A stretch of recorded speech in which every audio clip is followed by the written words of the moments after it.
नमस्कार बच्चों, आपका स्वागत है आपके अपने YouTube channel AK study point में। बच्चों, इससे पहले वाली जो क्लास हुई है उसमें आपको ये बताया गया है कि दर्पण सूत्र क्या होता है और रेखीय आवर्धन क्या होता है। इन दोनों का सूत्र आपको बहुत ही अच्छे से बताया और समझाया गया है। तो बच्चों, आज इसमें हम ये जानेंगे जो हमारे ये दोनों सूत्र हैं, दर्पण सूत्र और रेखीय आवर्धन का जो सूत्र है, इन्हीं दोनों पर आधारित आज हम क्वेश्चन देखेंगे। बच्चों, यदि आपको हमारी वीडियो पसंद आए तो वीडियो को लाइक, शेयर और चैनल को सब्सक्राइब करना ना भूलें। तो आइए बच्चों, आज देखते हैं।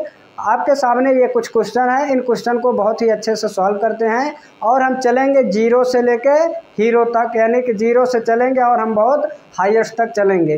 पहले इजी क्वेश्चन करेंगे, फिर धीरे धीरे कठिन वाले क्वेश्चन की तरफ हम चलेंगे। तो बच्चों, आइए देखते हैं ये हमारा क्वेश्चन क्या कहता है और इसमें हमें करना क्या है। तो बच्चों, यहाँ पे आप देखेंगे एक अवतल दर्पण की फोकस दूरी, क्या बोल दिया, एक अवतल दर्पण की फोकस दूरी जो है वो कितनी है, 16 सेंटीमीटर है।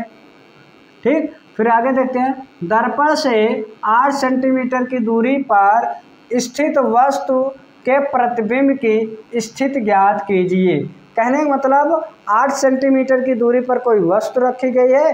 अब उसके द्वारा जो प्रतिबिंब बनेगा दर्पण में, उसके स्थिति हमें बतानी है, वो कितनी दूरी पर बनेगा। तो बच्चों, इस टाइप को क्वेश्चन करने के लिए सबसे पहले आप क्वेश्चन में ये क्लियर करेंगे कि हमारा दर्पण कौन सा है। ठीक है, अवतल है या फिर उत्तल है, सबसे पहले हम ये क्लियर करेंगे। फिर उसके बाद उसमें क्वेश्चन में हमें क्या क्या दिया है हम उन चीज़ों को निकाल लेंगे। जैसे आपका फोकस दूरी F हो गया, प्रतिबिंब की दूरी V हो गई और वस्तु की दूरी U हो गई। इन सब चीज़ों को हम क्या करेंगे, उसमें से पहले हम निकाल लेंगे। बात समझ में आए। लेकिन सबसे पहले हम क्या करेंगे, अवतल दर्पण। ठीक है, हमने क्या क्लियर किया कि दर्पण हमारा कौन सा है, अवतल दर्पण। ठीक है बच्चों, यदि आपने इससे पहले वाली हमारी क्लास नहीं देखी है तो सबसे पहले आप वो सभी क्लास देखिए, फिर यहाँ पे आपको बहुत ही अच्छे से समझ में आएगा। इतनी बात समझ में आए बच्चों, क्या ये हमारा अवतल दर्पण होता है? बिल्कुल, ये हमारे क्या है, अवतल दर्पण। इतनी बात समझ में आई। अब यहाँ पे बोल रहा है कि एक अवतल दर्पण की फोकस दूरी 16 सेंटीमीटर है। ये बताओ, क्या हम जानते हैं मुख्य फोकस से लेके दर्पण की जो बीच की दूरी होती है इसे हम बोलते हैं फोकस दूरी, कितनी है, 16 सेंटीमीटर। तो यहाँ पे हम लिखेंगे हल। ठीक है, और यहाँ पे लिखेंगे दिया है।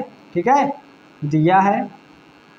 तो F का मान जो दिया वो कितना दिया हुआ है, 16 सेंटीमीटर। कितना, 16 सेंटीमीटर। बच्चों, यहाँ पे चलो ये तो बात क्लियर हो गई कि सर उसमें से हम ये निकाल ले रहे हैं कि फोकस दूरी दिया है तो F का हो गया और वस्तु की स्थिति दी हुई है तो V का हो, U का हो गया, और प्रतिबिंब का दिया हो तो V का हो गया। लेकिन यहाँ पे हमें जो मान रखना पड़ेगा वो चिन्ह परिपाटी के अनुसार ही रखना पड़ेगा।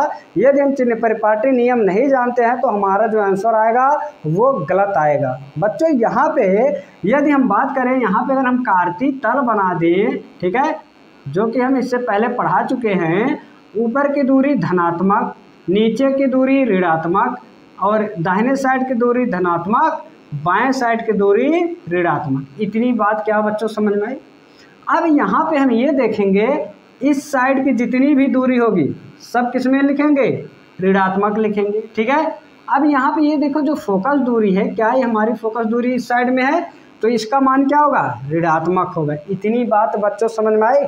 चिन्ह परिपाटी के नियम के अनुसार ही हम यहाँ पे क्वेश्चन को सॉल्व करेंगे, यानी कि जो मान दिए हैं उनको हम रखेंगे चिन्ह परिपाटी के नियम के अनुसार। इतनी बात समझ में आई। अब आगे देखते हैं, बोल रहा है कि 8 सेंटीमीटर की दूरी पर स्थित वस्तु के प्रतिबिंब की स्थिति ज्ञात कीजिए। हमने बताया है कि जो वस्तु रखी जाती है वो हमेशा दर्पण के सामने रखी जाती है, कहने का मतलब इसी साइड रखी जाती है। तो इसका मान हमेशा हमारा क्या होगा, माइनस में होगा, यानी कि ऋणात्मक होगा। जैसे बच्चों यहाँ पे अगर हम बात करें, मान लो ये हमारे पास क्या है, अवतल दर्पण है। अब ये बताओ, अगर इसमें हमें अपना फेस देखना है तो इसके सामने ही तो आएंगे, ठीक है, या फिर इसके पीछे जाएंगे, पीछे नहीं जाएंगे ना, हाँ सामने आएंगे। और जब सामने आएंगे तो इसका मान जो होगा ऋणात्मक होगा। तो यहाँ पे जो U रखा गया है वो 8 सेंटीमीटर की दूरी पर रखा गया है। और हमने बताया है कि u का मान हमेशा क्या होता है, ऋणात्मक होता है। और हमसे क्या पूछ रहा है, प्रतिबिंब की स्थिति ज्ञात कीजिए। हमें क्या बताना है, स्थिति बताना है, लेकिन किसका, प्रतिबिंब की स्थिति बताना है, यानी कि हमसे v का मान पूछ रहा है। क्या बच्चों इतनी बात क्लियर हुई? अब आगे चलते हैं, ठीक है। आगे इसको हम सॉल्व करेंगे। अब यहाँ पे हमें कुछ नहीं करना है, सिर्फ हमें अब क्या करना है, v का मान निकालना है। तो क्या यहाँ पे बच्चों हम अपना दर्पण सूत्र लगा ले? बिल्कुल, यहाँ पे लिखेंगे दर्पण सूत्र से, ठीक है, दर्पण सूत्र से, ठीक। दर्पण सूत्र क्या होता है, 1/f बराबर 1/v प्लस 1/u, ठीक, ये होता है हमारा। अब इसी में हम मान रख लेंगे। यहाँ पे देखेंगे f का मान जो दिया है उसको रखेंगे। f का मान कितना है, -16 है, बराबर 1/v का मान क्या करना है, v का मान ज्ञात करना है, तो v का मान वैसे ही रहने देंगे। और बीच में प्लस है तो प्लस लगाएंगे। 1/u का मान कितना है, -8 है, तो क्या रखेंगे, -8 रखेंगे। क्या बच्चों इतनी बात समझ में आई? अब इसको हम सॉल्व कर लेते हैं, ठीक है। 1/में -16 बराबर 1/में v प्लस माइनस का गुणा माइनस और 1/में ये 8। इतनी बात क्लियर हुई बच्चों? अब यहाँ पे ध्यान समझो, जिसका मान निकालना है उसको वहीं रहने देंगे और बाकी इधर लेके आएंगे, ठीक। देखते हैं कैसे। 1/-16 है तो -16 रहेगा। अब यहाँ पे इस -1/8 को जब हम बराबर के इधर लाएंगे तो क्या हो जाएगा, प्लस हो जाएगा। क्या हो जाएगा, प्लस में 1/8 हो जाएगा। और इधर जो बचेगा 1/v बचेगा। क्या बच्चों यहाँ तक बात समझ में आई? ठीक। अब इसको सॉल्व कर लेते हैं। 8 और 16 का एलसीएम ले लेंगे तो एलसीएम कितना आएगा, 16 आएगा। अब 16 से इसमें भाग करेंगे, 16 का 16 -1 बीच में प्लस है तो प्लस लगा। 8 से भाग करेंगे तो 8 दूनी 16, कितना, 8 दूनी 16 बराबर 1/में v। इतनी बात बच्चों समझ में आई? अब यहाँ +2 है, -1 है, तो क्या बचेगा, 1 बचेगा, बटे में 16 बराबर 1/में v। तिरछा कोनी जब गुणा करेंगे तो v का मान जो मिल जाएगा, कितना मिल जाएगा, 16 सेंटीमीटर, ठीक है। कितना मिलेगा, 16 सेंटीमीटर। इतनी बात क्या बच्चों समझ में आई? जो हमारा प्रतिबिंब बनेगा वो 16 सेंटीमीटर की दूरी पर बनेगा, ठीक। अब यहाँ पे अगर हम बात करें v का मान किस में आया है, प्लस में आया है। इसका मतलब यहाँ पे समझना जरा बच्चों, ये हमारा अवतल दर्पण है, ठीक है। अब अगर इधर v का मान आता तो क्या हमारा v का मान माइनस में मिलता, बिल्कुल मिलता। लेकिन यहाँ पे जो v का मान आया है वो किस में आया है, प्लस में आया है। इसका मतलब जो हमारा प्रतिबिंब है वो किस तरफ बन रहा है, पीछे की साइड में बन रहा है, आभासी बन रहा है। इसलिए जो v का मान आया है वो प्लस में आया है। बच्चों इस पर अभी हम इतने क्वेश्चन करेंगे, ये अपने आप ही पूरा क्वेश्चन देखते ही हमें समझ में आ जाएगा कि इसमें हमें करना क्या है और बहुत ही आसानी से हम कर जाएंगे। बात समझ आए बच्चों? ये हो गया अवतल दर्पण के लिए। अब आइए बच्चों इसी तरह हम देखते हैं उत्तल दर्पण के लिए, ठीक है। तो यहाँ से देखेंगे, पहले क्वेश्चन को समझेंगे और क्वेश्चन में सबसे पहले हम ये देखेंगे कि दर्पण कौन सा है, ठीक। पढ़ते हैं क्वेश्चन। 20 सेंटीमीटर फोकस दूरी वाले, ठीक है, फोकस दूरी के उत्तल दर्पण के सामने कौन सा है बच्चों, ये हमारा होता है उत्तल दर्पण, ठीक। ये हमारा क्या हो गया, उत्तल दर्पण। अब इसकी जो फोकस दूरी दी हुई है वो कितनी है, 20 सेंटीमीटर। तो यहाँ पे बच्चों लिखेंगे हल और यहाँ से हम सॉल्व करना शुरू करेंगे और लिखेंगे दिया है, ठीक है। क्या क्या दिया है, फोकस दूरी है तो फोकस दूरी को हम f से दर्शाते हैं, कितना है, 20 सेंटीमीटर। और इसकी जो फोकस दूरी है वो इस साइड होता है। अगर इसको कुछ इमेजिन करें तो गोला कुछ ऐसा बनेगा, ये इसका केंद्र हो गया और इसमें यहाँ से यहाँ तक की दूरी क्या कहलाती है, वक्रता त्रिज्या कहलाती है। और जो वक्रता त्रिज्या की आधी होती है वो क्या कहलाएगी, फोकस दूरी कहलाएगी। यहाँ पे f होगा और यहाँ से यहाँ तक की दूरी क्या कहलाएगी, फोकस दूरी कहलाएगी। इतनी बात क्या बच्चों समझ में आए? अब यहाँ पे अगर हम कार्तीय तल बना लें, ऊपर की दूरी प्लस, नीचे की दूरी माइनस, इस साइड की दूरी माइनस और दाहिनी साइड की दूरी प्लस, यानी कि जो इधर की दूरी होगी वो हम प्लस में रखेंगे। इतनी बात क्या बच्चों समझ में आई?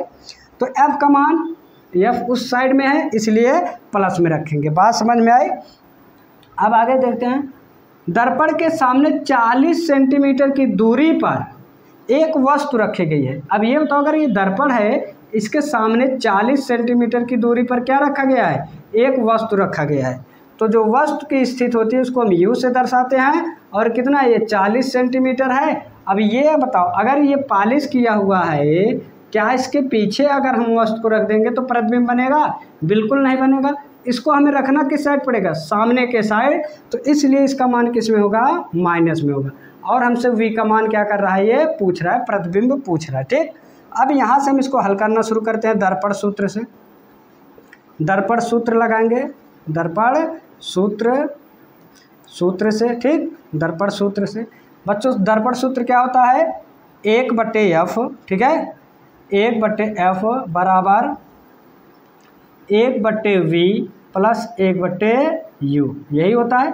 अब कुछ नहीं करना है, जिसका मान दिया है वही रखते हैं यहाँ पे। 1/f का मान 20 है तो 20 बराबर 1/v, 1/v निकालना है, और प्लस 1/u, u का मान कितना है? -40 है। क्या बच्चों, इतनी बात समझ में आए?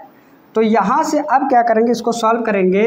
1/20 बराबर 1/v प्लस माइनस गुणा माइनस, और 1/में में कितना? 40। ठीक, अब -1/40 को बराबर किधर लाएंगे तो क्या हो जाएगा? प्लस हो जाएगा।